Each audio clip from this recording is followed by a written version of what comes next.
Oral questions. The honourable member for...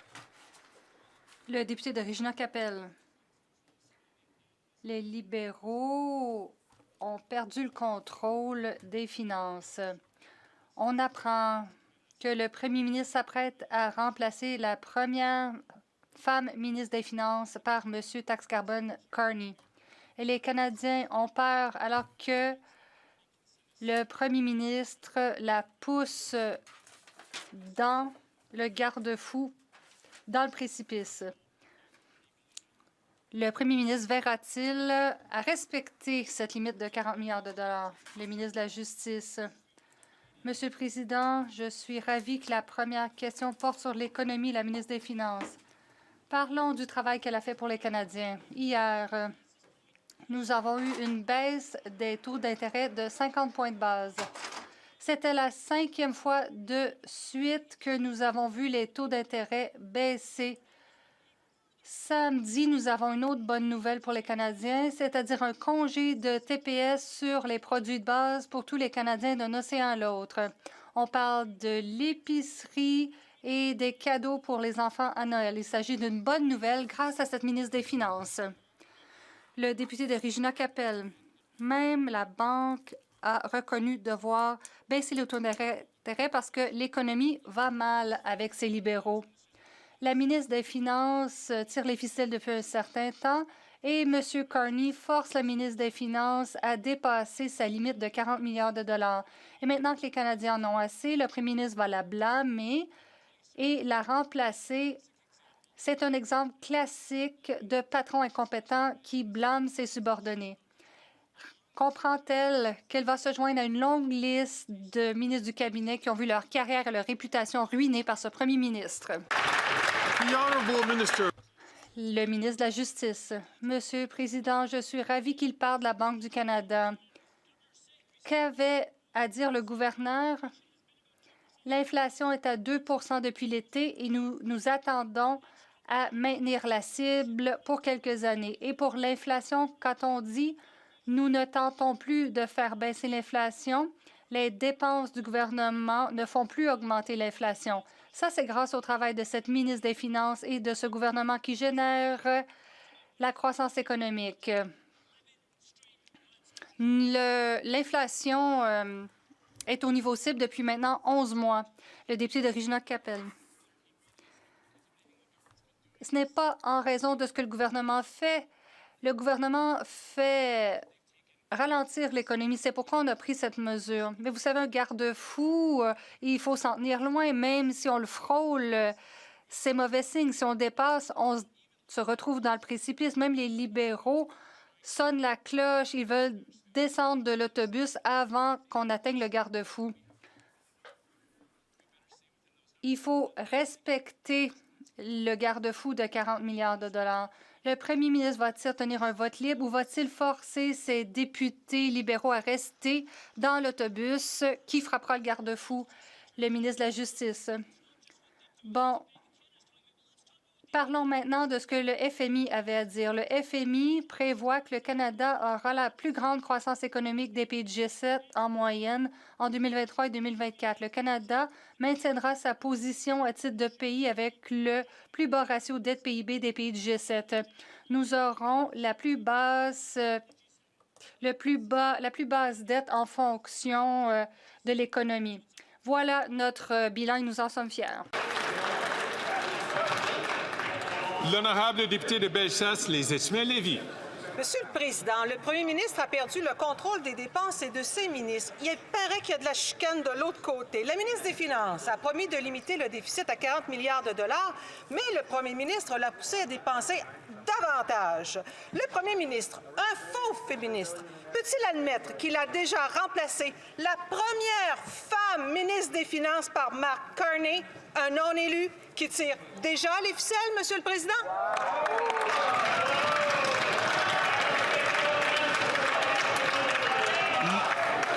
À l'ordre, s'il vous plaît.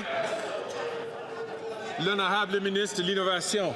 Monsieur le Président, on ne va prendre aucune leçon des conservateurs, Monsieur le Président. En matière d'économie, les Canadiens ont vu, Monsieur le Président, le travail du gouvernement libéral.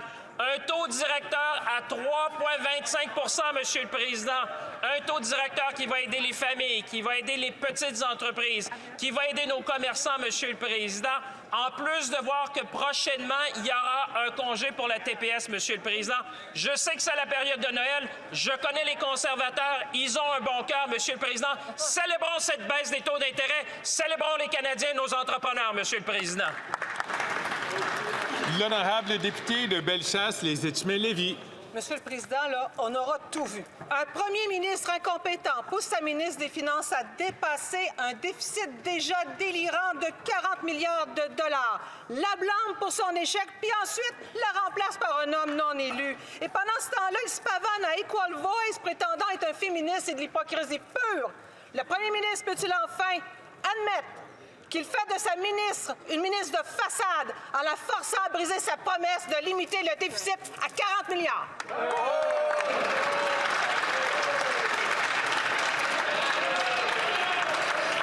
À l'ordre, s'il vous plaît. À l'ordre, s'il vous plaît.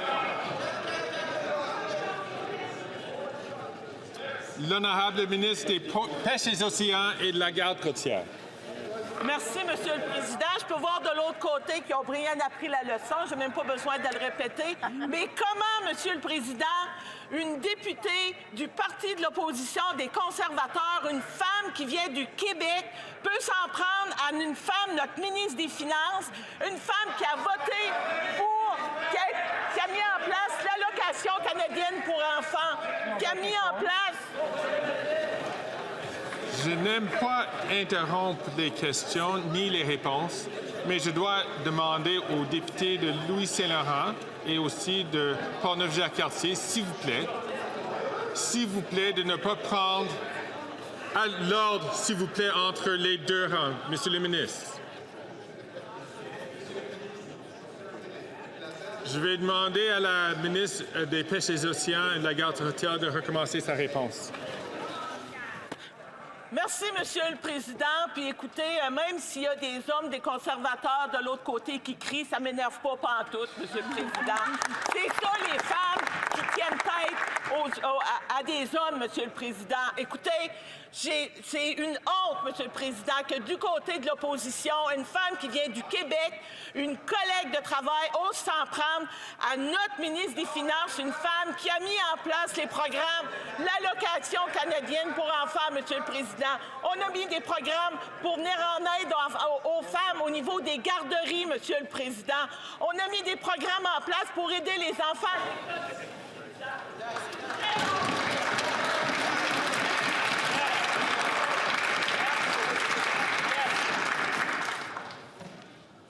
L'honorable député de Salaberry-sur-Roi. Normalement, c'est ici, en cette Chambre, que les votes importants devraient avoir lieu. Mais aujourd'hui, c'est au Sénat que ça se passe. Les sénateurs vont voter sur un amendement qui saboterait C-282 et l'empêcherait de protéger la gestion de l'offre. Les non-élus vont voter à savoir si oui ou non. Ils respectent la volonté des élus de tous les partis de protéger nos agriculteurs dans les accords commerciaux. Est-ce que le premier ministre a contacté chacune de ces nominations au Sénat pour leur dire de voter du bon bord, le bord de la démocratie? L'honorable ministre du Revenu national. Merci, Monsieur le Président. Je suis d'accord avec ma collègue. C'est quelque chose d'important qui se passe aujourd'hui au Sénat. Je vais devoir lui rappeler quand même que le Sénat, maintenant, avec un gouvernement libéral, est formé de sénateurs indépendants. C'est un concept que mes collègues du Bloc comprennent très bien. Par contre, les sénateurs conservateurs, eux, doivent suivre la ligne de parti. Je serais bien curieuse de savoir ce qu'ils se sont fait demander. Alors, dans tous les cas, vous le savez, Monsieur le Président, on a fait un effort, on s'est mobilisé effectivement pour transmettre la bonne information aux sénateurs et on espère qu'ils ont bien compris à quel point le système de la gestion de l'offre est important pour le Canada et le Québec. Merci, Monsieur. À l'ordre, s'il vous plaît. L'honorable député de Salaberry-sur-Roi. J'en appelle aux chefs de parti. Chacun d'entre eux a voté pour protéger la gestion de l'offre dans les accords commerciaux avec C-282. Aujourd'hui, les sénateurs vont voter soit pour respecter notre volonté, soit pour renverser notre décision à tous en totale rupture avec les principes de base de la démocratie. Messieurs les chefs, les agriculteurs de vos comtés vous regardent. Est-ce que tous les chefs de parti, à commencer par le premier ministre, vont demander aux sénateurs de battre l'amendement et adopter C-282 intégralement d'ici Noël? Oui.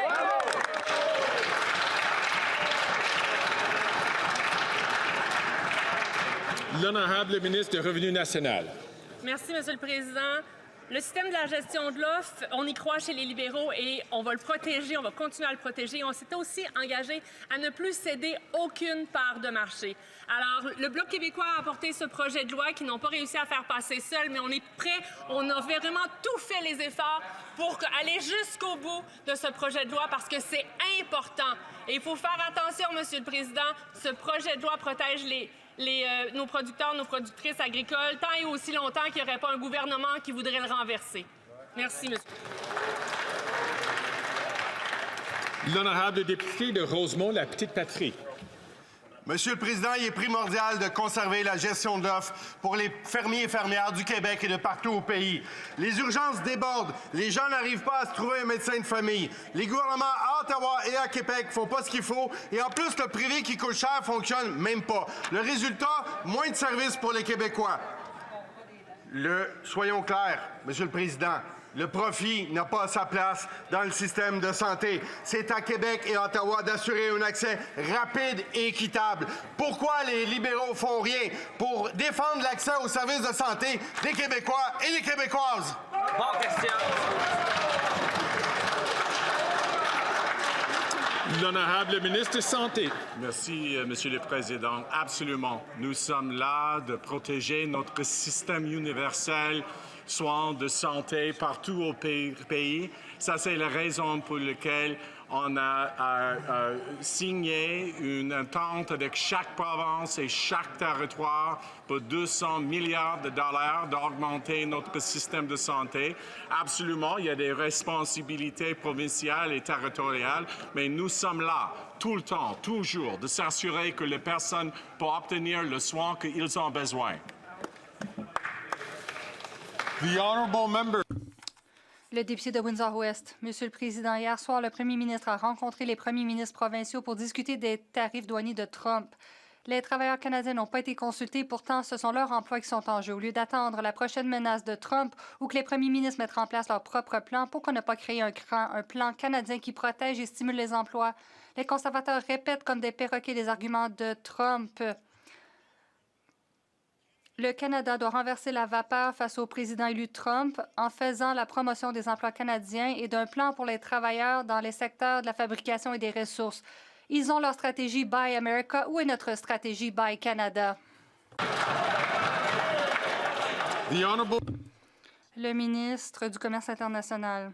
Monsieur le Président, les Canadiens peuvent compter sur nous pour défendre les intérêts du Canada. Le premier ministre a rencontré le premier ministre des provinces hier. Je peux vous dire que moi et mes collègues avons rencontré des travailleurs canadiens partout au pays, d'un océan à l'autre, pour réitérer à quel point cette relation est importante. La voix des travailleurs, la voix des entreprises sont importantes. Nous allons continuer à travailler fort pour que cela se poursuive. La députée de Battleford-Lloydminster. Le premier ministre a perdu le contrôle des dépenses et de son cabinet. La ministre des Finances a promis de plafonner le déficit à 40 milliards de dollars, ce qui est déjà imprudent, mais il s'avère maintenant que le premier ministre la pousse à dépasser son propre garde-fou. Le premier ministre, faussement féministe, est en train de faire en sorte que la première femme ministre des Finances du Canada subisse les conséquences de ces dépenses inconsidérées, afin qu'il puisse ensuite faire entrer officiellement l'homme non élu qui tire les ficelles. Pourquoi le premier ministre fait-il pression sur la ministre des Finances pour qu'elle rompe sa promesse de protéger le déficit de 40 milliards de dollars et pour qu'elle soit obligée de présenter la mise à jour fiscale de M. Tax Carbone Carney? Le secrétaire parlementaire. Alors que les conservateurs se concentrent sur ce roman savant, Le gouvernement se concentre sur les Canadiens. L'inflation est en baisse. Le gouverneur de la Banque du Canada a confirmé hier que l'inflation va rester environ 2 pendant quelques années. Les taux d'intérêt sont en baisse. On a eu une autre méga baisse hier. Cela signifie qu'il y aura plus d'argent dans les poches des Canadiens parce qu'ils vont pouvoir renégocier leur prêt hypothécaire à un taux plus bas. Nous allons pouvoir aider tous les Canadiens qui ont des prêts et les petites entreprises et nos entrepreneurs verront leurs coûts descendre. La députée de Battleford-Minster, les Canadiens ne peuvent pas se permettre le faux féminisme de ce premier ministre. Il a eu le culot de dire cette semaine, et je veux que vous sachiez que je serai toujours un féministe. Vous aurez toujours un allié en moi. Il travaille en coulisses pour discréditer la première femme ministre des Finances du Canada. Le premier ministre, soi-disant féministe, mettra-t-il de côté son hypocrisie et admettra-t-il qu'il est responsable d'avoir forcé la ministre des Finances à rompre sa propre promesse d'un déficit de 40 milliards de dollars?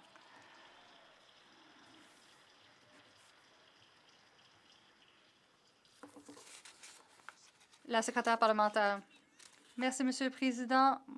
Moi aussi, j'étais au gala de Voix égales hier. J'ai entendu le discours du premier ministre.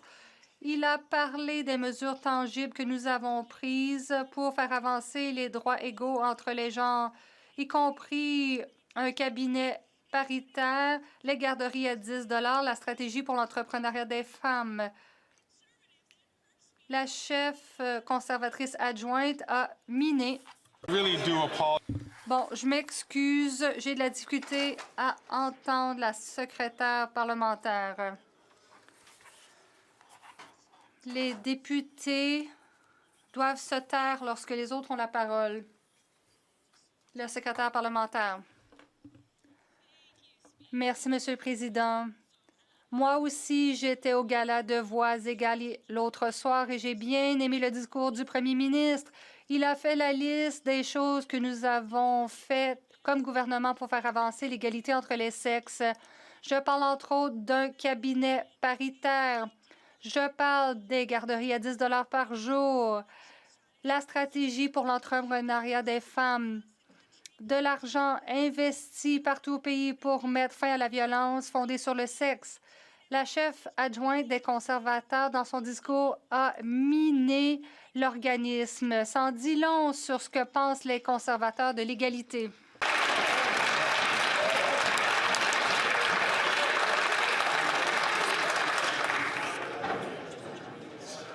Order. À l'ordre.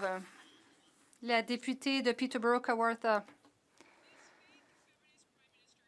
Ce premier ministre est déterminé à décimer la vie des Canadiens en détruisant l'économie. Et il est prêt à sacrifier n'importe qui pour y arriver, y compris sa ministre des Finances. Les Canadiens savent qu'il est faible. Les Canadiens savent qu'il a perdu le contrôle de son cabinet et de ses dépenses.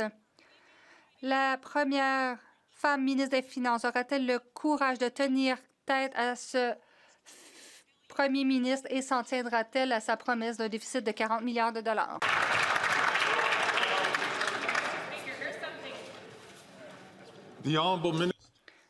L'honorable ministre des Services aux Autochtones. Monsieur le Président, le chef de l'opposition pourrait prendre une mesure tangible. À la prochaine élection, il pourra avoir plus de candidates. S'il voulait améliorer sa crédibilité, s'il voulait vraiment défendre les femmes. Je vais vous donner des statistiques. Dans cette Chambre actuelle, 60 des femmes députées sont libérales. Du côté conservateur, 6 %. Voilà le genre de différence dont on parle.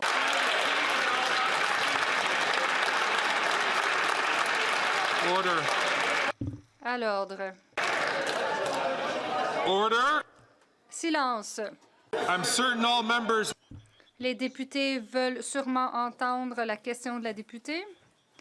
La députée de Peterborough-Kawartha. Monsieur le Président, du côté des conservateurs, les femmes qui sont présentes peuvent s'exprimer. Monsieur le Président, Jody Wilson-Raybould le sait. Nous sommes ici pour parler de l'économie. Et ce premier ministre, faussement féministe, est en train de détruire l'économie. Va-t-elle tenir tête au premier ministre? Va-t-elle s'en tenir à sa limite d'un déficit de 40 milliards de dollars pour que l'économie revienne sur la bonne voie?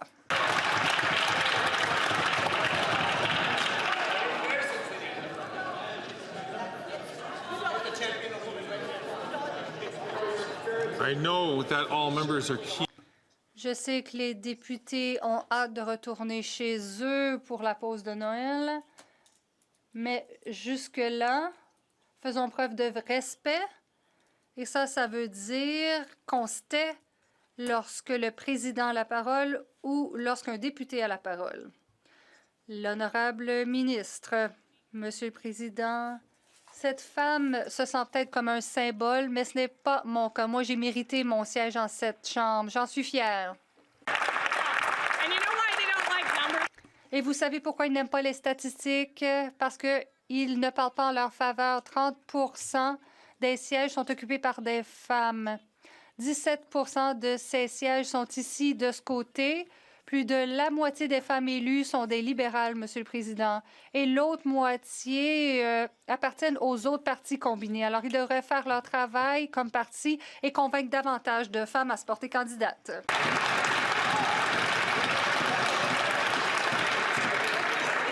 Order! À l'ordre. Silence. The honourable member who is about to speak is deserving of half. La députée qui a droit de parole mérite qu'on l'entende. La députée de Calgary-Nose Hill. Le premier ministre, qui se décrit comme étant féministe, à partir de juillet, selon une source, aurait malmené la ministre des Finances en minant ses compétences. On aurait appris que la ministre des Finances est en conflit avec le premier ministre qui l'intimide pour qu'elle dépasse sa limite d'un déficit de 40 milliards de dollars. Maintenant, on a des femmes au cabinet qui défendent la décision du premier ministre de faire venir un homme non élu pour la remplacer. Pourquoi?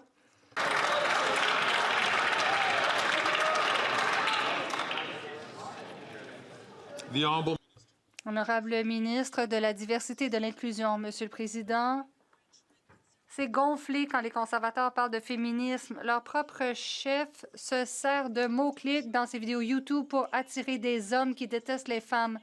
Monsieur le Président, il n'y a rien de féministe quand on présente des projets de loi pour annuler, ou plutôt interdire les avortements au Canada. Leur chef ne se soucie pas des femmes ni de l'égalité. Il ne se soucie que de ses intérêts. Honte à lui, Monsieur le Président.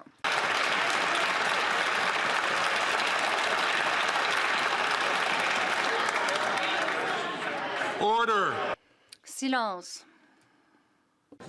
The honourable L'honorable député de Calgary-Nose Hill, le fait est qu'on apprend que le premier ministre voulait se débarrasser de la ministre des Finances. On apprend aujourd'hui qu'il est en pourparlers pour qu'un homme non élu en conflit d'intérêts prenne sa place. Beaucoup de députés défendent ce premier ministre. Pourquoi n'obtiennent-ils pas ce poste? Ma question est la suivante. Le premier ministre croit-il vraiment qu'il n'y a personne dans son caucus élu qui puisse être ministre des Finances? Personne?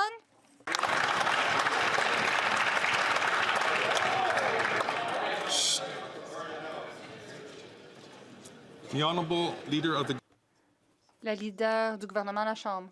Merci, Monsieur le Président. La nature des questions des conservateurs en disent long sur leur opposition au féminisme. Et ça, c'est typique parce que quand on présente des mesures qui aident les femmes, que font les conservateurs? Ils votent contre. Nous défendons le droit de la femme de choisir. Que font les conservateurs? Ils votent contre. Ils présentent des mesures pour qu'il soit plus dur d'avoir accès à des soins. Nous voulons que les contraceptifs soient gratuits. Qu'ont-ils fait? Eux, ils s'opposent. Ce sont eux qui ne sont pas des féministes de l'autre côté.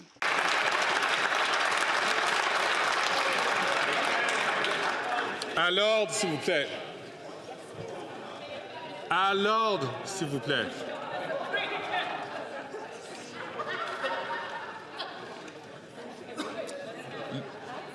Order, please. L'honorable député de Rivière-du-Nord.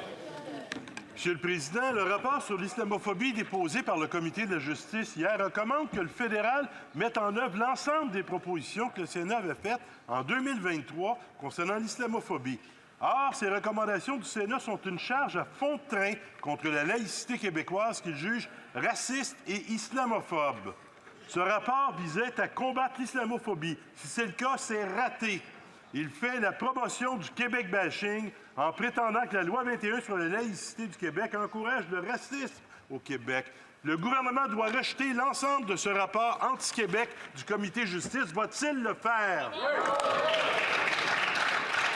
L'honorable ministre des Services publics et de l'approvisionnement. Merci, M. le Président. Comme mon collègue le sait très bien, les comités en cette Chambre sont indépendants. Ils ont le droit et le devoir de faire le travail qu'ils souhaitent faire. Leurs recommandations sont évidemment partagées publiquement et, comme tout autre membre de cette Chambre, nous allons prendre connaissance de ces recommandations et voir de quelle manière elles pourraient être utilisées ou ne pas être utilisées. L'honorable député de Drummond. Le Comité de la justice a repris à son compte la demande d'Amira El-Gawabi que les professeurs soient choisis en fonction de leur religion plutôt qu'en fonction de leurs compétences. D'abord, qu'est-ce qu'Ottawa a à voir dans l'embauche de profs d'université? Est-ce qu'il y a un ministre de l'enseignement supérieur ici qu'on a oublié de nous en avertir? Ensuite, cette proposition-là, c'est le contraire de la laïcité. C'est ramener le religieux dans nos écoles. Puis on voit ce que ça a donné à Bedford puis à Saint-Maxime. Les Québécois veulent rien savoir de ça. Quand est-ce que ce gouvernement va-t-il cesser de s'en prendre au modèle de laïcité des Québécois? L'honorable ministre des Services publics et de l'approvisionnement. Merci, M. le Président. À nouveau, les comités de cette Chambre sont indépendants, font le travail qu'ils jugent utile pour le bien-être des Canadiens. La deuxième chose que j'ajouterais, c'est que les universités québécoises sont aussi indépendantes et font le travail qu'elles souhaitent bien faire avec les compétences et les responsabilités qui leur incombent. L'honorable député de Drummond. Le Sénat fait un rapport qui accuse la laïcité québécoise de tous les maux. Le ministre de l'Immigration dit rien. Amira El-Gawabi traite les Québécois d'anti-musulmans. Le ministre de l'Immigration, il dit rien. Le Comité de la justice dépose un rapport qui reprend les arguments anti-laïcité du Sénat. Pas de problème pour le ministre de l'Immigration. Ottawa propose de choisir des professeurs selon leur religion. Toujours bien correct pour le ministre de l'Immigration. Mais si François Legault veut défendre la laïcité québécoise, là, le ministre, il s'emporte et il condamne le premier ministre du Québec. Pourquoi ce ministre s'acharne-t-il sur le Québec? Et voilà. Bravo.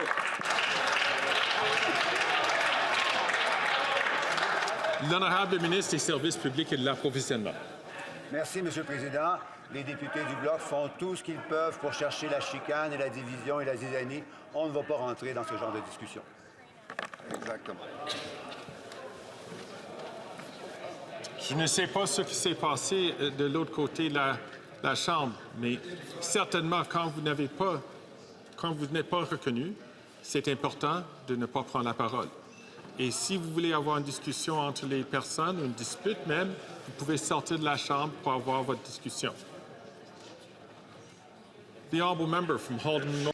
La députée de Haldeman-Norfolk. Le premier ministre a perdu le contrôle de ses dépenses et de son cabinet. Les libéraux vont dépasser leur limite de 40 milliards de dollars. Selon les médias, le premier ministre force des dépenses inflationnistes à la ministre des Finances en la forçant de dépasser sa limite de déficit de 40 milliards de dollars. Tout le monde sait que Mark Carney est le ministre des Finances par défaut. Pourquoi le premier ministre intimide-t-il la première femme ministre des Finances et pourquoi la force-t-elle à subir les conséquences? L'honorable secrétaire parlementaire, Monsieur le Président, ce qu'on voit aujourd'hui, ce sont des conservateurs qui veulent rendre le féminisme à la mode, mais ils ne font pas élire de femmes à leur parti. Le chef utilise des mots-clics misogynes pour faire la promotion de la violence contre les femmes. Monsieur le Président, ils ne soutiennent pas les droits aux soins de santé pour les femmes. Ils veulent interdire les avortements pour les femmes. Monsieur le Président, lorsqu'on parle de féminisme, il est clair que les conservateurs ont de la difficulté et il semble que c'est un combat qu'ils ne veulent pas mener avec nous.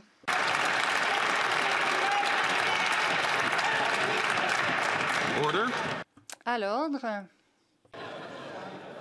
The honourable member for La députée de Haldimand-Norfolk. Monsieur le Président, le féminisme sera toujours à la mode lorsqu'il n'y a pas de symbolisme. Le premier ministre est hypocrite. Il fait la leçon à tout le monde. Il parle de progrès. Il dit que les droits des femmes et les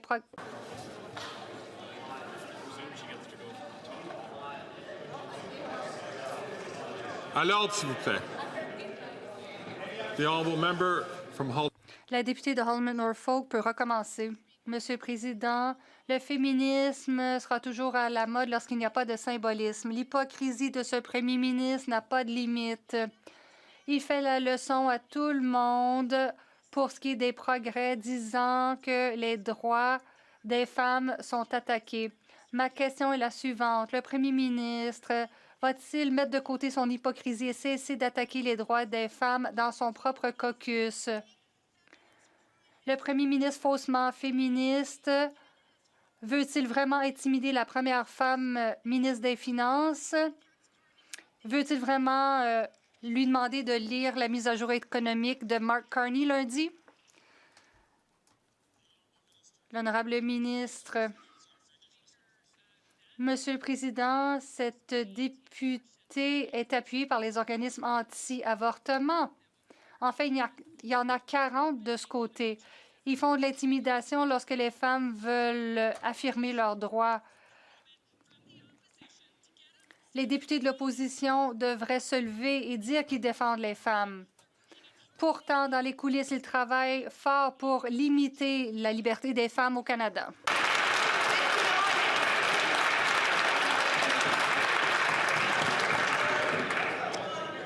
L'honorable député de Portneuf-Jacques-Cartier. Merci, Monsieur le Président. Ce premier ministre... Désolé, monsieur. À l'ordre, s'il vous plaît. Order, please. L'honorable député de Portneuf-Jacques-Cartier. Merci, Monsieur le Président. Ce premier ministre faux féministe est en perte de contrôle. Heure des bilans, perte de contrôle de l'immigration, perte de contrôle dans la gestion des fonds publics, perte de contrôle de ses ministres, et j'en passe. Maintenant, il y a de la chicane avec sa ministre des Finances. Elle plonge déjà le Canada dans un énorme déficit. Mais le premier ministre en veut encore plus. Il prévoit même la remplacer par Mark Carney, un non-élu, si elle ne fait pas ce qu'il lui ordonne. Lui, lundi, est-ce que la ministre va présenter son énoncé économique ou celui de Mark Carney?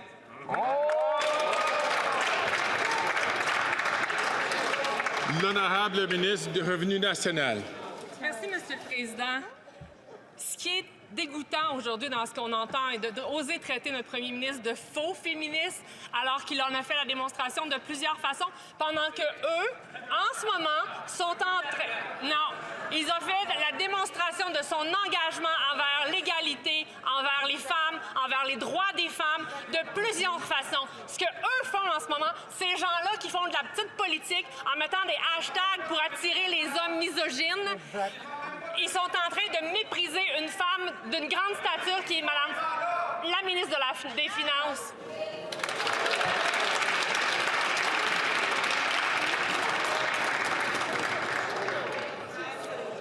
À l'ordre.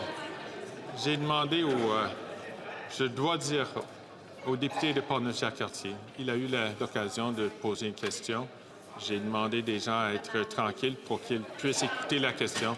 Je lui demande de donner le même exemple aux autres et de ne pas prendre la parole quand il n'est pas reconnu par la présidence. The honourable member for Vancouver East. La députée de Vancouver-Est. Les agences de services d'établissement ont été informées de coupes budgétaires massives pouvant aller jusqu'à 70 % de leur budget. Cela va décimer la prestation de services essentiels pour aider à l'intégration des nouveaux arrivants. Deux provinces néo-démocrates, la Colombie-Britannique et le Manitoba, semblent avoir été ciblées par les coupes les plus importantes. Un exemple concret. Après avoir offert Pendant 30 ans, des cours de langue essentielle aux nouveaux arrivants, le Vancouver Community College perdra tous ses fonds, même si 92 % des étudiants trouvent un emploi à l'issue de la formation. Pourquoi les libéraux punissent-ils les nouveaux arrivants, les organismes d'aide à l'établissement et le programme de formation linguistique très réussi du collège? Le ministre de l'Immigration, de la Citoyenneté et des Réfugiés.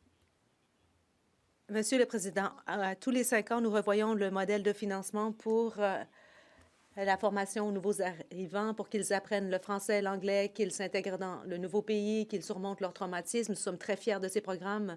Manifestement, nous avons réduit les niveaux d'immigration et cela s'accompagne de certaines coupes et réajustements, mais c'est clairement un secteur essentiel et nous allons continuer le financement généreux et aider les nouveaux arrivants à s'intégrer aux meilleurs pays du monde. La députée d'Edmonton Strathcona. Les Albertains paient des millions de dollars en frais de santé pour leurs proches vieillissants qui sont coincés dans les hôpitaux parce qu'il n'y a pas de place dans les centres de soins de longue durée. C'est un autre exemple de la façon dont Danielle Smith transforme notre système de santé publique universel en un système de paiement à l'acte à l'américaine. Nous savons que les conservateurs réduiraient nos soins de santé publique et typiquement libéral, le gouvernement actuel est trop faible pour mettre fin à ces stratagèmes de privatisation. Pourquoi est-ce que les Albertains sont obligés de payer pour obtenir des soins mérités par leurs proches? Le ministre de la Santé. Monsieur le Président,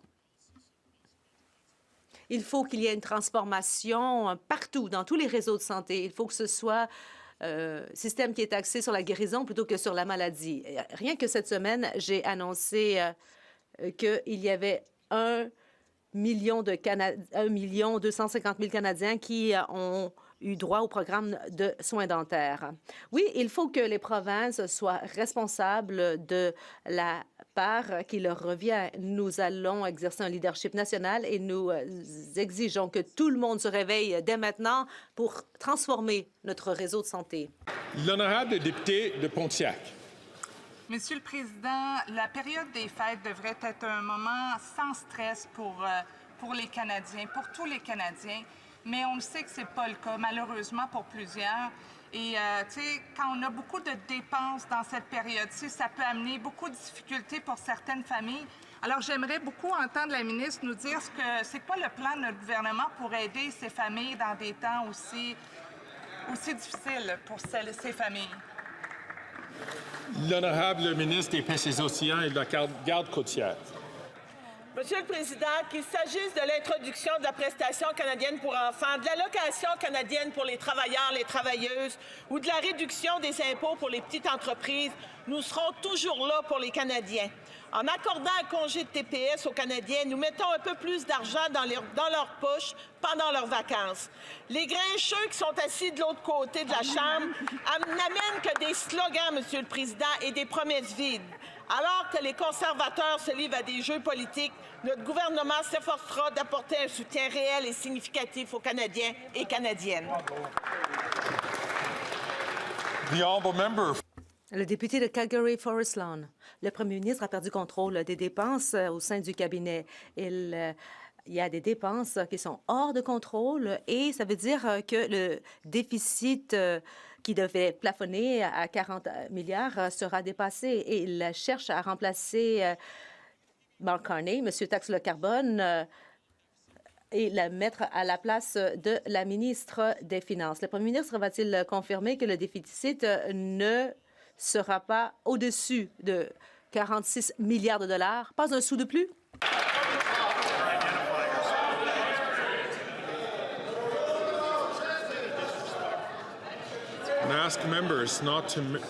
Je demanderai aux députés de ne pas faire de bruit.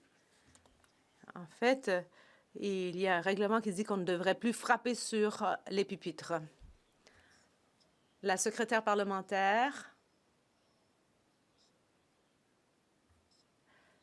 Je suis certain que le député avait terminé sa question. Oui, effectivement. La secrétaire parlementaire de la ministre des Finances et vice-première ministre. Bon, il semble qu'on a plus de décorum en Chambre et c'est parce que les conservateurs attaquent les élus qui sont des femmes en Chambre. Nous sommes là pour représenter des hommes et des femmes de l'échelle du pays. Nous le faisons fièrement. Si les conservateurs sont vraiment fiers et qu'ils tiennent à poser des questions sur l'économie, alors j'ai des réponses pour eux. Hier, la Banque du Canada a encore une fois abaissé le taux d'intérêt. Cela veut dire que les Canadiens verront que c'est plus facile d'acheter une maison, de contracter une hypothèque ou de rembourser des prêts. Nous sommes concentrés sur les intérêts des Canadiens.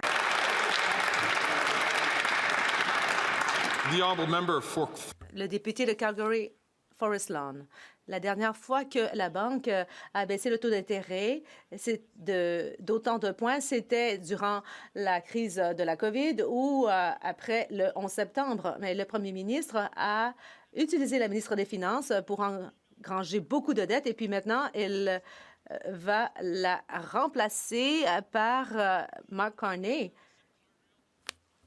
Il va faire en sorte qu'elle va dépasser la limite de déficit qu'elle avait établie. Est-ce que le premier ministre va confirmer que le déficit ne dépassera pas d'un sou 46 milliards de dollars?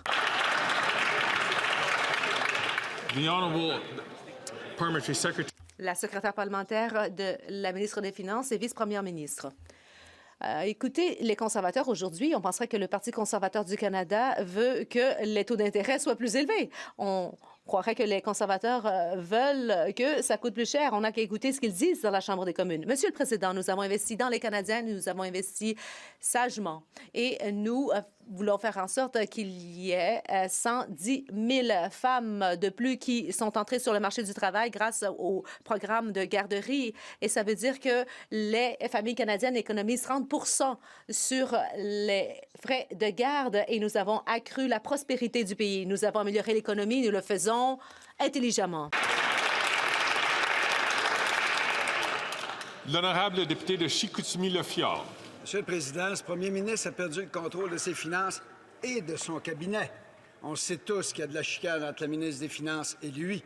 Elle avait promis aux Canadiens que le déficit ne dépasserait pas 40 milliards de dollars. C'était son garde-fou fiscal. Quand on franchit un garde-fou, vous le savez, on ne freine pas, on tombe directement du haut de la falaise. Est-ce que le premier ministre peut nous certifier que le déficit ne dépassera pas 40 milliards? Bravo! Bravo! L'honorable secrétaire parlementaire, la vice-première ministre et ministre des Finances.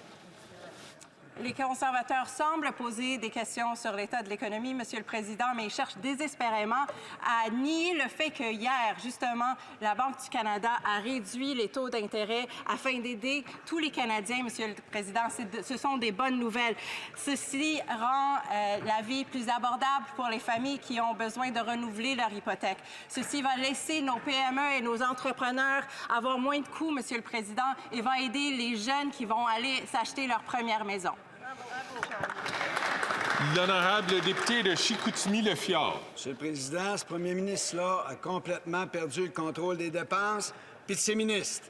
Il impose des augmentations radicales puis sacrifie sa propre ministre des Finances pour la remplacer par un homme du nom de Mark Carney, qui est même pas élu.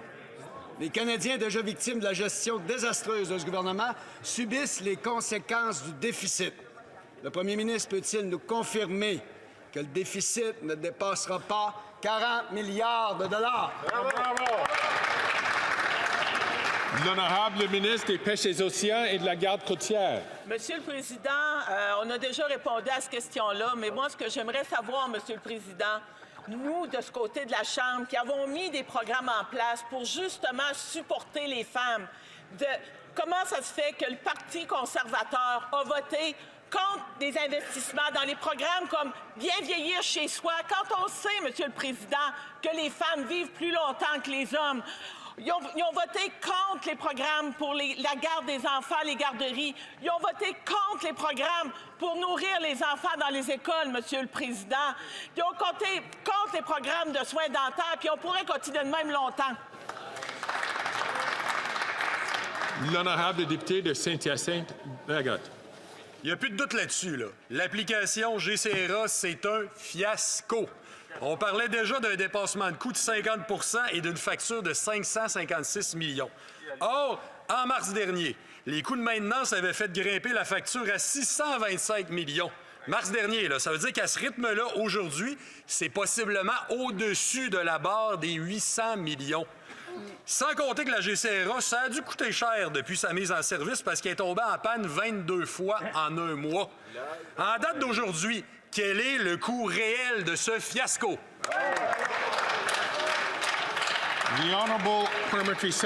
La secrétaire parlementaire du ministre de la Sécurité publique. Merci, Monsieur le Président. Comme il a été clarifié en Chambre, l'objectif, c'était de remplacer un système vieux de 36 ans qui risquait de s'effondrer et l'application fait l'objet d'un processus qui a été entamé en 2010. La vérificatrice générale du Canada a soulevé des préoccupations et 20 de nos biens à la frontière risquaient d'être classifiés de façon erronée. Nous allons faire en sorte que le système fonctionne et qu'il n'y a pas de retard à la frontière. L'honorable député de Saint-Hyacinthe-Bagotte. Ça coûte cher quand les libéraux touchent au numérique. Qu'on pense au système Phoenix, qui donne encore des cauchemars aux fonctionnaires après bientôt 9 ans. Qu'on pense à Rivcan, qui devait coûter 80 000 puis qui en a coûté 60 millions, notamment au profit d'entreprises louches qui n'ont pas livré de service. Qu'on pense à la GCRA, qui a coûté un minimum de 625 millions, et presque assurément plus, mais on ne le sait pas parce que le gouvernement refuse d'en dévoiler le coût réel aujourd'hui, comme on vient de le voir. Pourquoi, à chaque fois que les libéraux touchent au numérique, ça devient un scandale? La secrétaire parlementaire du ministre de la Sécurité publique. Monsieur le Président, je remercie le député de sa question parce que ça nous rappelle que le système actuel remplace un ancien système qui avait 36 ans et qui mettait à risque 40 milliards de dollars de biens et de taxes perçues annuellement. Donc, nous devons faire des investissements pour garantir que les systèmes et le traitement des douanes et des produits de douane et des taxes soient faits de façon efficace et tout problème de technologie de l'information sur lequel nous devons travailler n'aura pas de répercussions sur la frontière et ne causera pas de retard à la frontière. Le député de Bay of Quinte. Monsieur le Président, le premier ministre a perdu contrôle des dépenses de son cabinet et même de ses propres députés. Et le gouvernement avait dit qu'il y avait un plafond de 40 milliards de dollars pour le déficit. Les Canadiens souffrent partout, même à l'épicerie. Et ce n'est pas seulement les Canadiens. Même les députés sont touchés. Le député de Thunder Bay Rainy River a dit qu'il voudrait qu'il y ait un déficit zéro, mais que cela ne se produira pas. Bon, étant donné que le premier ministre ne se rend pas dans les épiceries et n'écoute pas les Canadiens, pourquoi ne pas écouter ses propres députés libéraux et de ne pas engranger de déficit, pas plus que le 40 milliards? La leader du gouvernement en Chambre. Monsieur le Président, je suis ravie d'entendre le député d'en face parler de l'épicerie parce que j'ai de bonnes nouvelles pour lui. La Chambre a adopté un congé de TPS pour les vacances des fêtes. Oh, Monsieur le Président, j'ai oublié, tous les députés conservateurs ont voté contre cette mesure parce que même s'ils disent qu'ils veulent un allègement fiscal pour les Canadiens, lorsqu'il est temps de le faire, ils votent contre. Mais de l'autre côté de la Chambre, nous sommes ravis d'offrir ce petit coup de pouce aux Canadiens sur l'épicerie, sur les vêtements pour enfants et d'autres biens essentiels.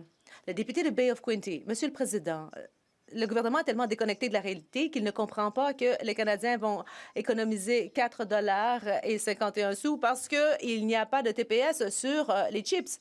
Bon, on peut voir que le taux de chômage est à la hausse, 6,4 % et le premier ministre a perdu le contrôle. Et aussi, le député de Saint John Rothsay a dit que c'est un gouffre sans fond. Et en ce moment, le premier ministre et la ministre des Finances sont à couteau tiré, ils ne se parlent même plus. Alors, est-ce qu'ils vont respecter ce garde-fou de 40 milliards de dollars ou bien est-ce qu'ils vont nous précipiter dans ce gouffre financier? La leader en Chambre. Monsieur le Président, pour bon nombre de Canadiens, le congé de TPS va permettre d'économiser. Ça va faire une différence pour ces Canadiens-là. Ce n'est pas parce que ça ne fait pas grand-chose pour bon nombre de députés d'en face, eh bien, ça ne veut pas dire que ce ne sera pas bon pour les autres Canadiens. Moi, je parle à des concitoyens, à des propriétaires de restaurants, et ils me disent que ce sera une bonne chose pour eux au cours des 2 prochains mois. Ce n'est pas parce que ça ne veut rien dire pour les députés conservateurs que ce n'est pas bon pour les Canadiens. The honourable member for Cumberland-Colchester. Le député de Cumberland-Colchester. Monsieur le Président, le Premier ministre a perdu le contrôle de son cabinet et des dépenses, mais aussi il force la ministre des Finances à dépasser sa limite de 40 milliards de dollars de déficit. Et il y a même des membres de son caucus qui sont mal à l'aise. Il y a le député de Saint John Rothsay qui veut réclamer des restrictions budgétaires, ou le député de Thunder Bay River qu'il voudrait un déficit zéro, mais nous savons que cela ne se produira pas avec le gouvernement néo-démocrate libéral. Alors, si le déficit dépasse la barre des 40 milliards de dollars, est-ce que le premier ministre va autoriser un vote libre au sein de son caucus? The honourable parliamentary. La secrétaire parlementaire de la ministre des Finances et vice-première ministre. C'est intéressant que le député conservateur ait choisi de parler de forcer et d'intimidation dans la période des questions, alors que durant la période des questions, il y a eu beaucoup d'intimidation de la part des députés conservateurs. Mais moi, j'aimerais parler de l'économie. Monsieur le Président, si on regarde les chiffres, on peut voir que la confiance des consommateurs est à la hausse, que les dépenses des consommateurs sont à la hausse. Et en fait, les Canadiens ont hâte au congé de TPS qui s'en vient. Ça va entrer en vigueur samedi. Il n'y aura plus de TPS sur des biens ordinaires pour aider les Canadiens, et je sais qu'ils ont besoin de cet allègement fiscal.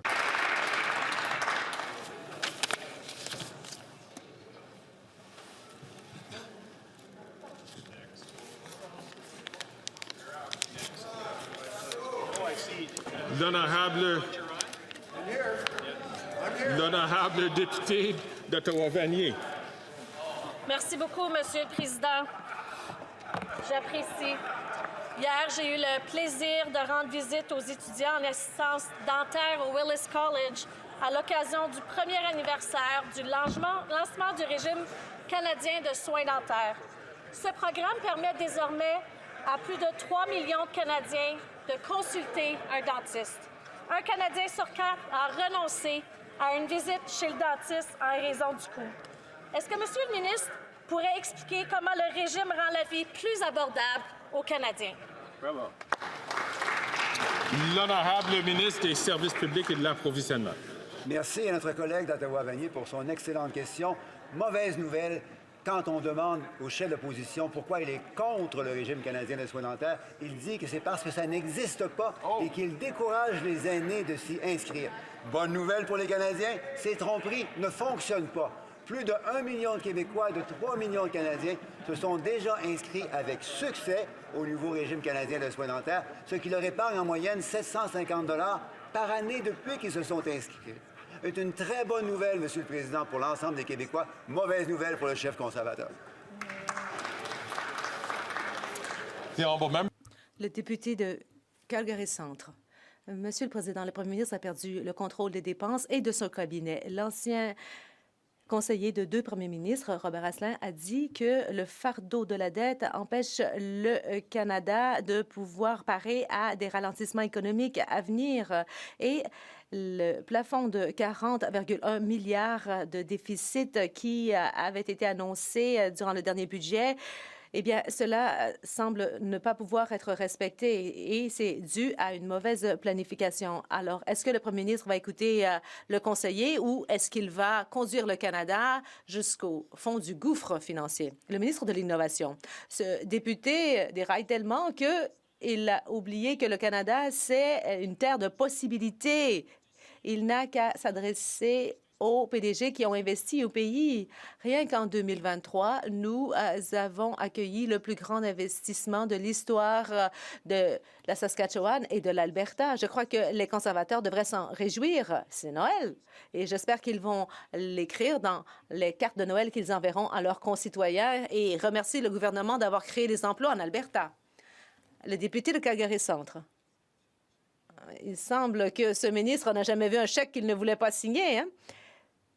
Il ne laisse passer aucune occasion. Robert Asselin, l'ancien conseiller, a également dit qu'on ne peut pas choisir les cible budgétaire comme on le veut et changer d'idée un an plus tard. Le premier ministre veut hausser sa popularité et la ministre des Finances essaie de se maintenir en termes de crédibilité. Alors, jusqu'où le premier ministre pousse-t-il la crédibilité de la ministre des Finances? Le ministre de l'Innovation. À l'ordre, s'il vous plaît. The Honourable Minister. Le ministre de l'Innovation. Monsieur le Président, merci beaucoup. En fait, il y a encore de bonnes nouvelles à mettre dans les cartes de Noël. Il y a un autre investissement au Canada.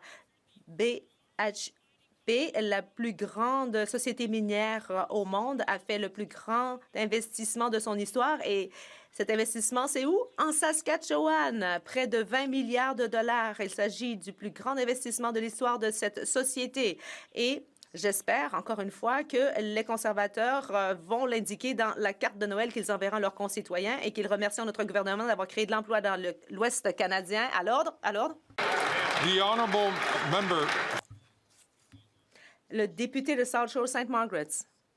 Le ministre est tellement au courant des faits qu'il a oublié que Poste Canada est en grève et qu'on ne peut pas envoyer de carte postale. Et le premier ministre a créé un véritable désastre économique et on a annoncé que le déficit de 40 milliards de dollars qui avait été annoncé sera dépassé. Et il y a aussi des députés libéraux qui veulent qu'on fasse preuve de maîtrise du point de vue budgétaire, mais on peut voir que la promesse en rapport au déficit a été rompue. Est-ce que le premier ministre va permettre un vote libre dans son caucus? L'océan et la garde côtière. Monsieur le Président, on a déjà répondu à cette question-là. Moi, j'aimerais savoir de mon collègue d'en face qui vient de la région de l'Atlantique, Monsieur le Président, comment ils ont pu voter contre des investissements dans les ports pour petits bateaux? Comment ils ont pu voter contre des investissements au niveau de la garde côtière, Monsieur le Président? Comment ils ont pu voter dans le budget supplémentaire des dépenses contre des investissements en essence à la garde côtière pour aller aider puis sauver nos pêcheurs qui peuvent être en difficulté lorsqu'ils sont en mer, Monsieur le Président? Une honte! Again, when members are... Je répète que lorsque les députés ont la parole, on s'attend que, par respect, vous allez écouter tant la question que la réponse. Les ministres, s'il vous plaît. Monsieur le Président, qu'il s'agisse d'appuyer la lutte contre les incendies de forêt au Canada ou de dissuader les agressions par l'entremise de notre groupement tactique multinational en Lettonie, les membres de nos forces armées se sont toujours mobilisés pour assurer la sécurité des Canadiens et veiller à un monde plus sûr et pacifique. Pour les membres des forces armées canadiennes qui sont séparés de leur famille durant un déploiement, cette période de l'année peut être difficile. Est-ce qu'on peut dire comment le gouvernement continue d'appuyer les membres des forces armées pour qu'ils continuent leur travail crucial? Le ministre de la Défense nationale. Merci, Monsieur le Président. D'abord, je tiens à remercier la députée de Sudbury de sa question, mais aussi de son travail acharné au sein du Comité de la Défense nationale. Les fêtes s'en viennent et je tiens à remercier sincèrement les membres des Forces armées canadiennes et toute l'équipe de la Défense. Ils ont répondu à l'appel pour défendre leur pays et ils ont notre confiance, notre fierté, notre gratitude. Et je remercie aussi leurs familles et tous ceux qui font un travail essentiel. Des Forces armées canadiennes, joyeuses fêtes et bonne année.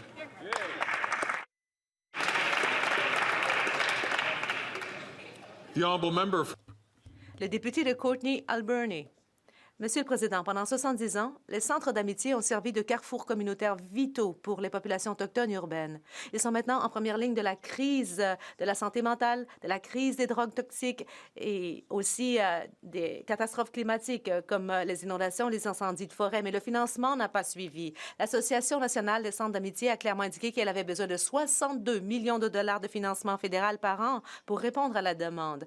Les libéraux continuent de laisser tomber les populations autochtones avec leur leur financement, leur sous-financement chronique. Alors pourquoi ne pas enfin offrir au Centre d'amitié un financement durable à long terme? La ministre de la Santé mentale et des dépendances. Merci, Monsieur le Président. Je remercie le collègue de sa question. Oui, effectivement, les centres d'amitié offrent des services essentiels aux plus vulnérables de notre société. Et ils offrent du soutien culturellement en propriété en termes de refuge, d'apprentissage des langues autochtones et aussi d'aider les Autochtones qui se rendent en centre urbain. Il y a aussi des services de santé mentale et il y a des millions de dollars qui sont accordés chaque année et 16 millions de dollars additionnels seront accordés dans le budget de 2024, mais il y a encore du pain sur la planche et nous allons collaborer avec eux. L'honorable député de Richmond-Athabasca.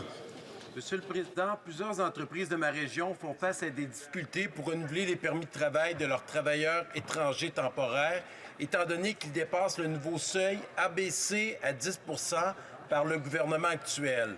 Le taux de chômage étant à son plus bas. La survie de ces entreprises est compromise, et cela sans compter le côté humain de ces travailleurs et leurs familles qui devront quitter le pays malgré eux. Quelles mesures le premier ministre envisage-t-il pour aider ces entreprises à maintenir leur main-d'œuvre essentielle tout en respectant les règles d'immigration? L'honorable ministre des Anciens combattants. Merci beaucoup, Monsieur le Président. Monsieur le Président, depuis notre arrivée en fonction, notre gouvernement a apporté des changements significatifs à ce programme. Le programme des travailleurs étrangers temporaires doit répondre aux besoins réels du marché du travail pour les Canadiens et Canadiennes. Nous resserrons le programme en conséquence d'évolution dans le marché du travail. Monsieur le Président, nous sommes à l'écoute de ce dont les Canadiens et les Canadiennes ont besoin et nous y agirons effectivement. Merci, Monsieur le Président. Colleagues, following discussions among representatives. Il y a discussion entre les représentants de tous les partis. Je crois comprendre qu'il y a un consentement pour observer un moment de silence en mémoire de John Horgan, ancien premier ministre de la Colombie-Britannique.